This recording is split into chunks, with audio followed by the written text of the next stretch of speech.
আপনাকে আরো সহজ ভাবে বুঝাই। এই যে রাস্তা দিয়ে রিক্সা চলতেছে, ভ্যান গাড়ি চলতেছে, চাকা কয়টা?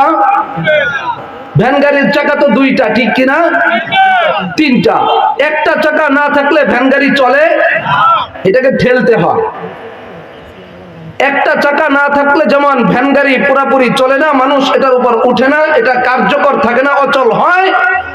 ঠিক তেমনি ভাবে ইসলামের তিন চাকা, তালিম, দাওয়াত, বিজয়, শিক্ষা, প্রসার, বিজয়, এই তিনটা যদি থাকে ইসলাম পরিপূর্ণ। তিনটার কোনো একটা যদি না থাকে ইসলাম পরিপূর্ণ হয় না। এটা হলো সংক্ষিপ্ত কথা। আমি যে আয়াতগুলো তেলাওয়াত করছি, আয়াতগুলোর মধ্যে আল্লাহ রাব্বুল আলামিন এই কথাই বলেছেন, ওয়ামান ইউতাল হিকমাতা ফাকাদ উতিয়া খায়রান কাসীরা। আল্লাহ রাব্বুল আলামিন যাকে হিকমত দান করেছেন, কোরআনের শিক্ষা দান করেছেন, দ্বীনের ইলম দান করেছেন, তাকে আল্লাহ দুনিয়ার মধ্যে সর্বশ্রেষ্ঠ সবচেয়ে উত্তম জিনিস